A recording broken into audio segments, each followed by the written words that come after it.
Chapter 3 of the Book of Camping and Woodcraft, a guidebook for those who travel in the wilderness. Recording by Nathan Heck. The Book of Camping and Woodcraft, a guidebook for those who travel in the wilderness, by Horace Kephart. Chapter 3 Personal Kits. It is hard to generalize on outfits because men's requirements vary according to the country traversed, the season of the year, and personal tastes. Let no one imagine that he must lay in everything mentioned here for any one trip. The prime necessity. One's health and comfort in camp depends very much upon what kind of bed he has. In nothing does a tenderfoot show off more discreditably than in his disregard of the essentials of a good night's rest.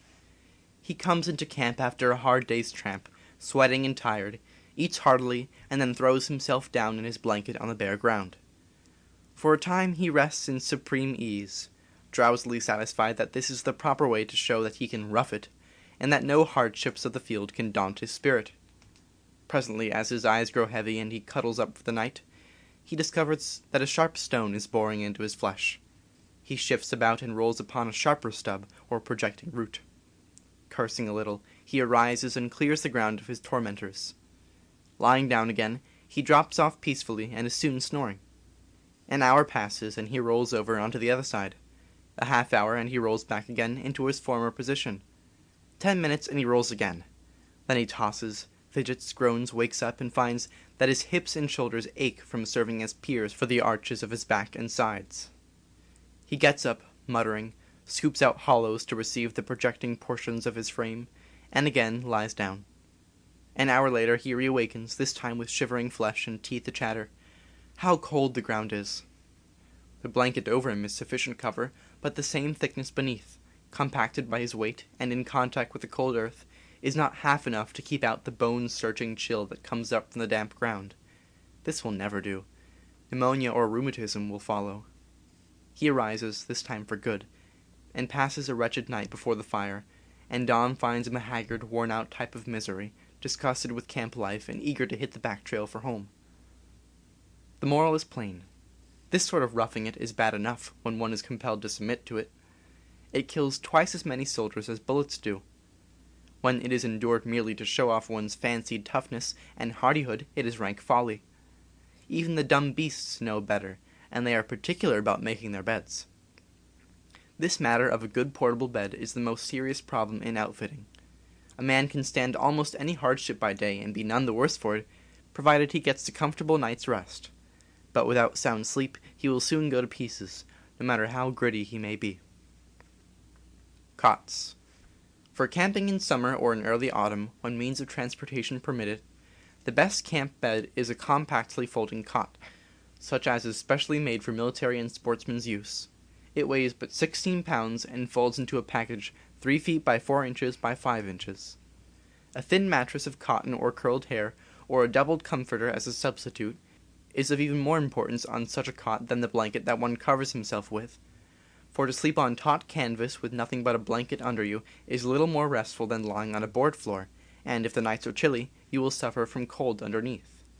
A cot and mattress, when you can carry them, save much time and work in bed making and tent trenching, and they keep the bedding clean, besides affording a comfortable lounge by day. A cot, however, is not at all comfortable in real cold weather, however, because no matter how much bedding you have, you cannot keep it tucked in snugly around you, owing to the narrowness of the cot. Mattresses. But suppose you are traveling light, perforce. What then? Cot or no cot, the first requisite is a mattress of some sort, either ready-made or extemporized on the spot. An air mattress is luxurious but expensive, unreliable and cold in zero weather, and useless if punctured. But for summer camping, especially by us middle-aged or older fellows, who may have grown a trifle stiff and rheumatic from many a night on the bare damp ground, it is a perquisite fairly won. Cork mattresses are favored by such canoeists as are not obliged to make long portages, being easily dried and making good life preservers. But they are rather bulky, and none too soft nor warm. Down quilts, though the warmest covering for their weight, are not warm underneath one's body, as the pressure squeezes out their confined air. A canvas stretcher swung on long poles makes a good spring bed for hot weather, but if the nights are chilly, there will be a cold draught along the floor, always the coldest part of a tent, which will soon chill one to the bone. If it can be made double, forming a bag open at both ends that can be stuffed with grass or browse, it is improved. But any such contrivance takes considerable time to rig up properly, and the tent may not be long enough for the poles and their supports. Browse beds. Nearly every book and magazine article on camping that I have read extols a bed of balsam browse shingled in between a pair of logs. Balsam is good, but unfortunately, throughout the greater part of our country there is no balsam, nor even hemlock, nor spruce, nor any other kind of tree that affords even passable browse, in the fall, for this sort of bed. For all-round service, in all sorts of countries, I prefer to carry with me a narrow bag of 10-cent bed ticking, 2.5 feet wide and 6 1/4 foot long, to be filled with grass, leaves, or other such soft stuff as one may find on the camping ground. Such a bag weighs but 1 1/3 pounds, takes up little room when empty, is useful in packing, and a man can make a good mattress with it, one that will not spread out nor pack hard, in less than half the time it would take to shingle browse or rig up a stretcher. If wet stuff must be used for filling, spread the rubber blanket or poncho on top of the bag, and all will be well. Bedding. Blankets should be all wool and firmly woven so as to shed dirt. California blankets are best, then Hudson Bay or Mackinaw. The quality of our regular army blanket is excellent for the purpose, but do not get one that is narrow and folds at the end. You cannot roll up in it so snugly as if it were almost square. For extremely cold climates, nothing equals a robe, not bag, of caribou hide with the hair on, as it is warmer and drier for its bulk and weight than other material. A separate pillow bag to be filled in camp like the bed tick is another soft thing that no experienced woodsman despises. For horsemen a saddle is supposed to be all the pillow needed, but is nothing of the sort. A mound of earth is better. Sleeping bags. Sleeping bags have their good and bad qualities. Those which open only part way down are abominations, hard to get into and out of, and hard to air properly and to dry.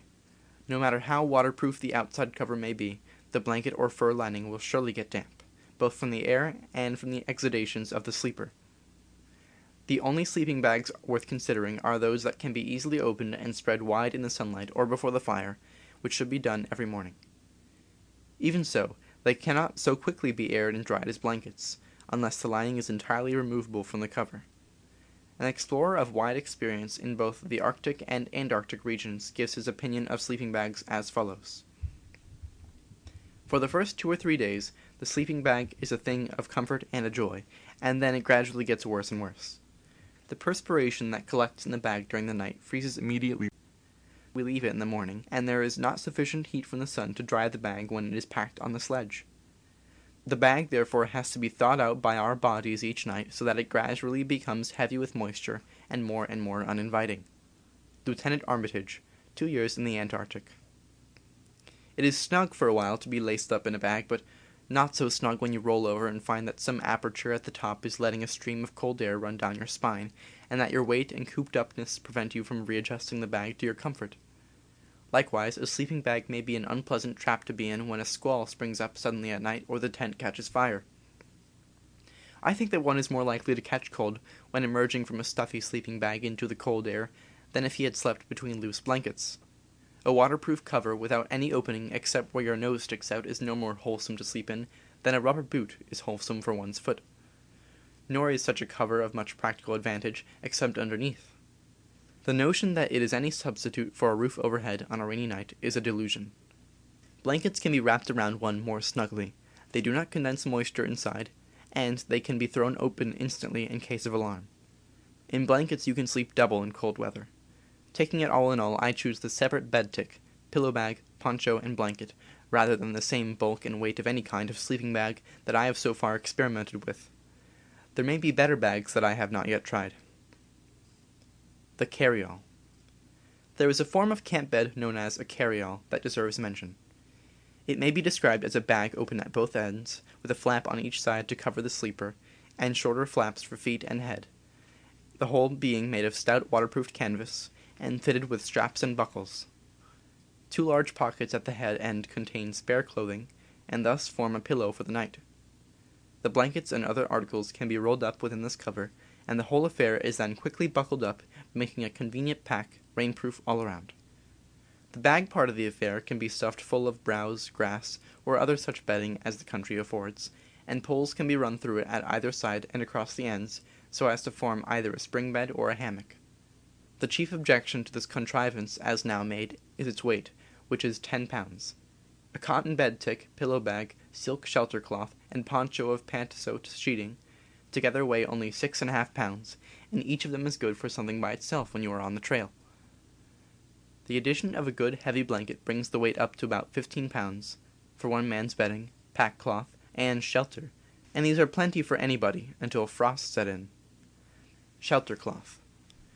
The shelter cloth here referred to is of waterproofed balloon silk, 7 by 8 feet, with eyelets, small steel rings sewed on by hand, not mere metal eyelets, around the edges at intervals about a foot, the contrivance weighing from 2 to 2½ pounds.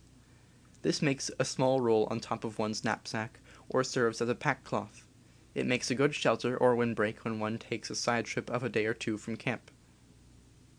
Such side trips are generally the pleasantest and most profitable days in my experience. One sees more, learns more, and gets closer to nature when he is far off in the woods by himself than when he is around camp or hunting with companions. Individual cooking kits.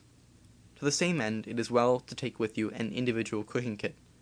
This is not formidable. A frying pan and a large tin cup, with the sheath knife, are sufficient, though a quart pail is a useful addition. Instead of a frying pan for such trips, I like a U.S. Army mess kit, procured from a dealer in second-hand military equipment for 20 cents. It consists of 2 oval dishes of tin steel which fit together and form a meat can 8 inches long, 6½ inches wide, and 1½ inches deep, weighing 3/4 pound. In this a ration of meat is carried on the march. When the dishes are separated, the lower one serves as a plate, and is deep enough for soup. The upper dish has a folding handle which locks the two together, and makes a fair frying pan. The Preston individual cooking kit, made of aluminum, is commendable for those who care to spend more money on such a thing. It can be procured from army outfitters. Sheath knives. On the subject of hunting knives, I am tempted to be diffuse. In my green and callow days, perhaps not yet over, I tried nearly everything in the knife line from a shoemaker's skiver to a machete, and I had knives made to order. The conventional hunting knife is, or was until quite recently, of the familiar dime novel pattern invented by Colonel Bowie. Such a knife is too thick and clumsy to whittle with, much too thick for a good skinning knife, and too sharply pointed to cook and eat with. It is always tempered too hard.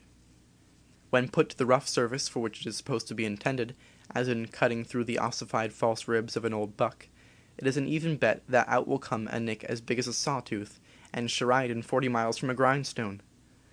Such a knife is shaped expressly for stabbing, which is about the very last thing that a woodsman ever has occasion to do, our lamented grandmothers to the contrary notwithstanding.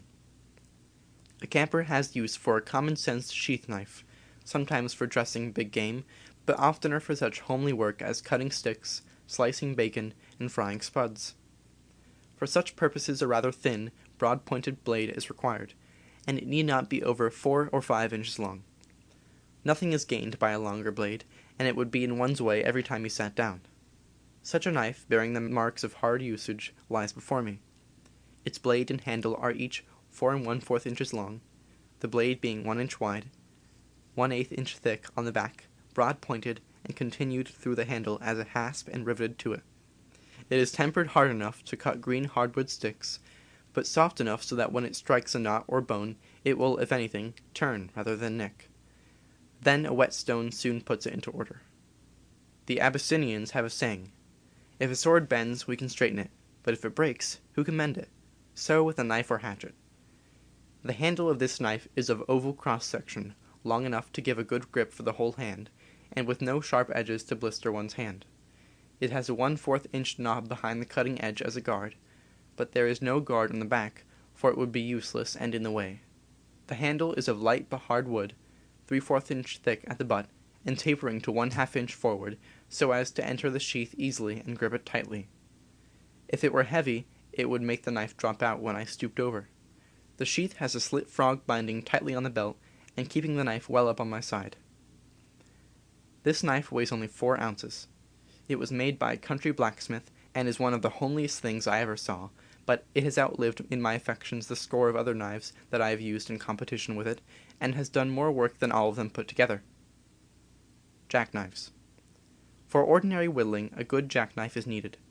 It should have one heavy blade, 2 3/4 or 3 inches long, tempered hard enough for seasoned hickory, but thick enough not to nick or snap off. Also a small thin blade that will take a keen edge and keep it. The best pattern is an easy opener, which has part of the handle cut away so that one can open it without using his thumbnail, which may be wet and soft or brittle from the cold. There should be no sharp edges on the handle, which is preferable of ebony. Hatchets. A woodsman should carry a hatchet, and he should be as critical in selecting it as in buying a gun. The notion that a heavy hunting knife can do the work of a hatchet is a delusion. When it comes to cleaving carcasses, chopping kindling, blazing thick-barked trees, driving tent pegs or trap stakes, and keeping up a bivouac fire, the knife never was made that will compare with a good tomahawk. The common hatchets of the hardware stores are unfit for a woodsman's use. They have broad, thin blades with beveled edge, and they are generally made of poor, brittle stuff. A camper's hatchet should have the edge and temper of a good axe. It must be light enough to carry in one's belt or knapsack, yet it should bite deep in timber. There is but one way to get this seemingly contradictory result, and that is to make the blade long and narrow like an Indian tomahawk, or like a Nessmuk double blade, thus putting the weight where it will do the most good. When there is a full-grown axe in camp, I carry a tomahawk of 12-ounce head.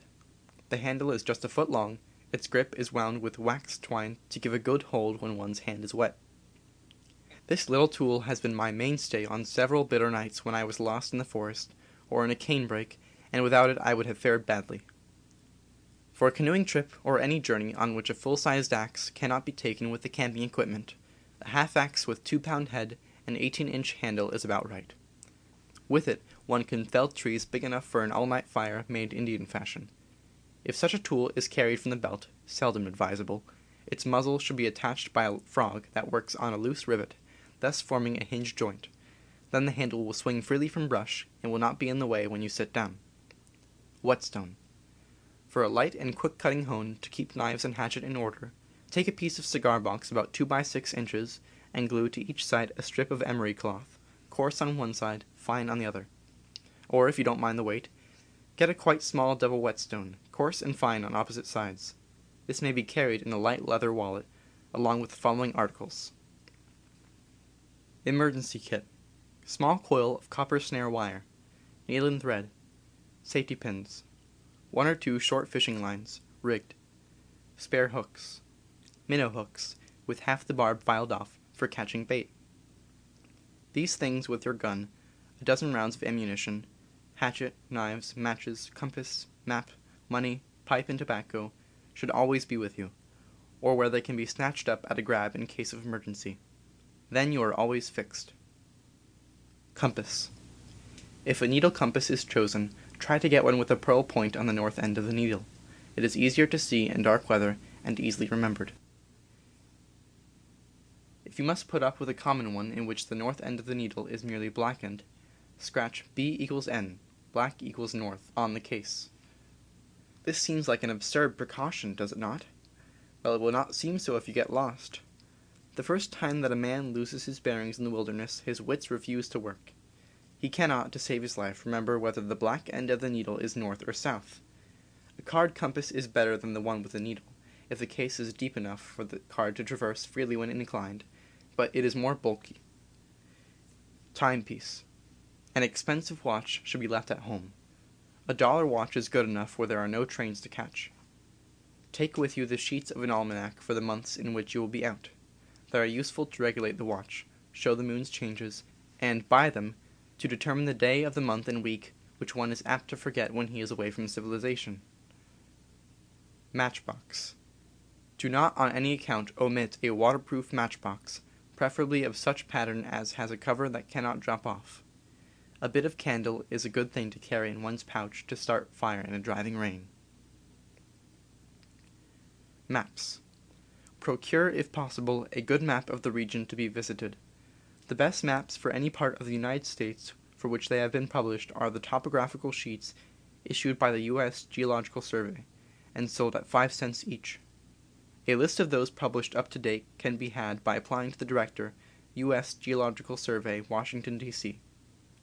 Most of these sheets are on a scale of 2 miles to the inch. They are printed in 3 colors and show every watercourse, big or little, every road and important trail, bridges, ferries, fords, mines, settlements, and, what is of high importance to a traveler, they give contour lines, usually for every 100 feet in mountainous regions, and at lesser intervals for more level country. I regret to say that these sheets are of uneven merit.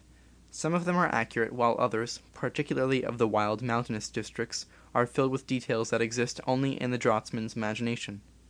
Thorough revision of many sheets is urgently needed. Maps should be cut up into sections about 4 by 6 inches, numbered, and carried, together with a key map that one makes himself, in an envelope made of tracing cloth. The required sheet is placed on top and can be made out through the envelope without removing it, thus protecting the map from tearing, soiling, wet, and from blowing away.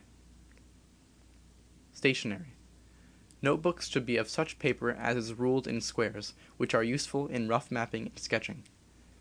Take along some postal cards and a timetable of the road by which you expect to return. Wear a money belt.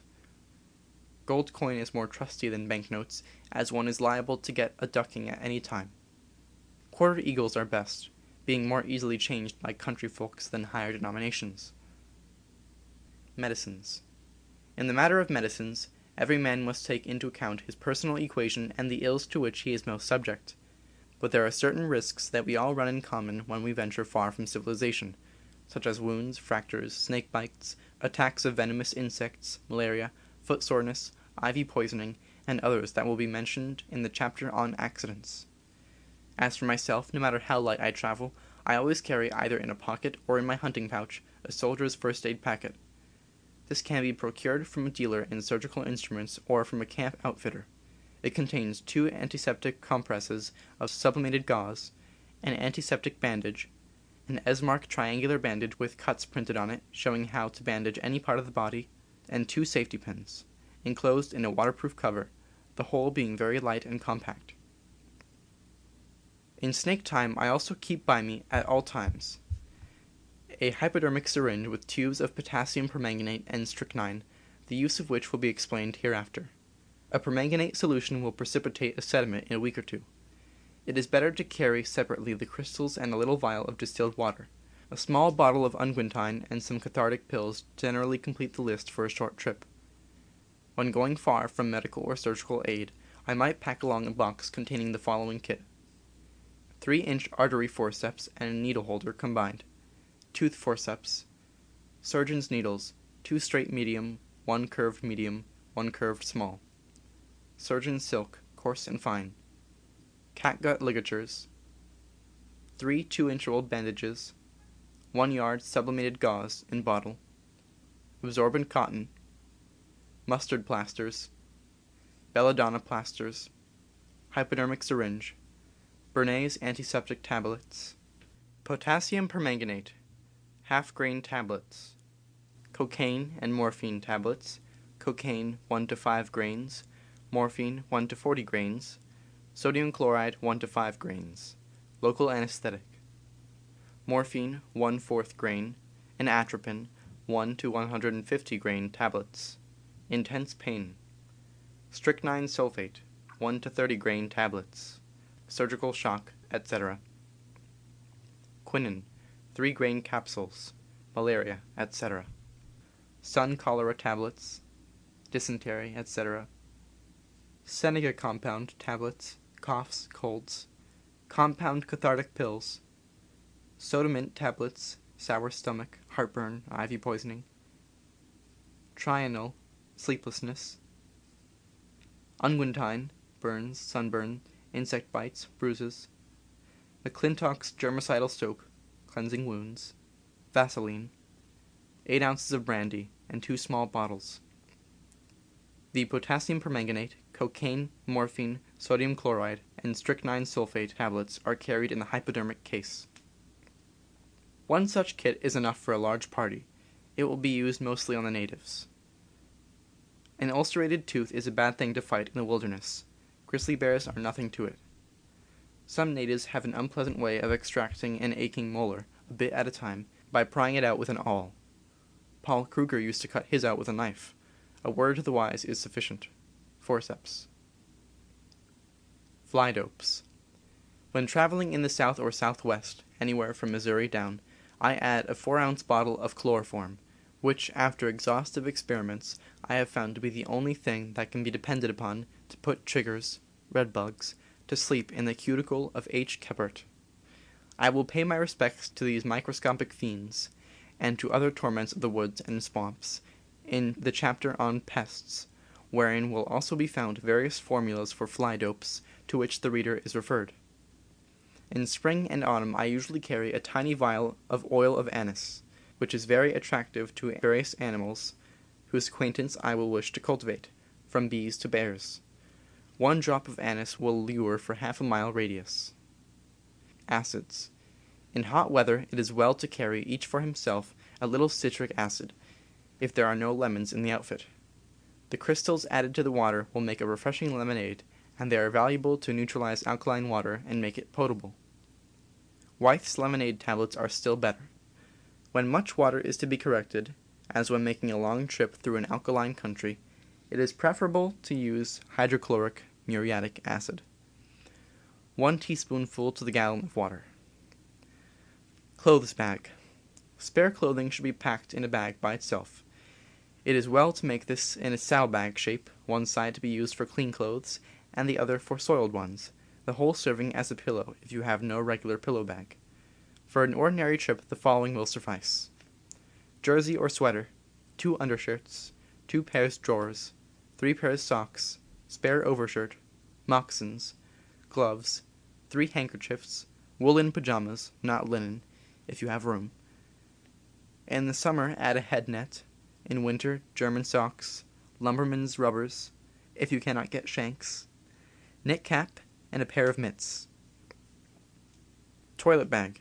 In a sponge bag carry towel, old and soft, soap, comb, toothbrush, pocket mirror, the soap in a soft rubber tobacco pouch, the razor and strop, if you carry them, go elsewhere. If you smoke, stow a spare pipe in your kit. The Coos eunuch will get one, sure. If you wear glasses, take along an extra pair. Repair kit. In one's camp kit it is advisable to have a hold all or a japanned box in which are kept such things as these, contents varying, of course, according to personal requirements: rifle rod and brush, gun grease, cut wipers, oiled rags, screwdriver, T-shaped, folding with 3 blades, 6-inch half-round bastard file, a few assorted nails and tacks, 2 sizes soft wire, side cutting, parallel pliers, pocket tape measure, pocket scales, scissors, awl, waxed ends, get a shoemaker to make them for you if you don't know how, sewing and darning needles, linen thread, beeswax, strong twine, darning cotton, spare buttons, safety pins, split rivets, small pieces of mending cloth and leather, a rawhide belt lace, 1 dozen large rubber bands. In fitting up such a repair kit, be sparing of bulk and weight. Of nails, wire, rivets, include only enough for a few small jobs. Goggles. In winter, it pays to carry a pair of smoke-colored goggles to prevent snow blindness, likewise in summer if you are much on the water. These are better than green or blue ones because they are less opaque and there is less loss of color in objects seen through them. They should fit well.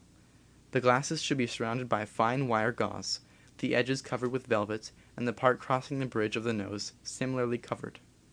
The Eskimo kind of eye shades are better for high latitudes than glasses. They consist of 2 wooden discs, each with a T-shaped slit cut in to see through, with a narrow strap to go over the bridge of the nose and another to go around the head. Such shades give perfect vision, do not collect moisture, and when removed, do not give the sensation of darkness that is experienced after removing colored glasses. Pouch. A pantasote pouch, 10 by 12 inches, is a convenient receptacle for small stores, and makes a good carrier for one's necessities when he is traveling without a coat. For a knapsack, the pattern used by our regular infantry is as good as any. Canteen. A canteen should not be a cheap affair merely covered with flimsy flannel, but one of service pattern, encased in felt and this covered with duck. If the outside is immersed when the canteen is filled, it will keep 3 pints of water cool for several hours. Filled with hot water at night, it makes a comfortable addition to one's blanket on a cold night. Pocket rifle. Every camper is supposed to have his own ideas about guns, fishing tackle, boats, and cameras. I will offer no advice here about any of these things beyond saying that a fisherman or anyone else who takes his vacation in the woods at a time when most game is out of season may do well to carry a .22 caliber rifle or a pocket rifle for such small deer as may be available for the pot, not overlooking the comestible frog. A pocket rifle with 15-inch barrel and skeleton stock is almost as easily carried as a pistol, and can be shot with much greater precision. If a telescope sight of 3 or 4 diameters, not more, is mounted on it, you can drive tacks with the tiny bullet at 40 feet, and hit squirrels in the head nearly every time at 30 yards, if you are a marksman. The best .22 cartridges are the long rifle, not to be confounded with the inferior .22 long, the .22-7 and the .22 automatic. See that the rifle is specially chambered and rifled for one or other of these. They are very accurate up to 100 yards or more. For a detailed discussion of rifles for big game hunting, I may refer to my chapter on the hunting rifle in the book entitled Guns, Ammunition, and Tackle, American Sportsman's Library, edited by Caspar Whitney, New York, Macmillan. End of Chapter 3. Personal Kits. Recording by Nathan Heck.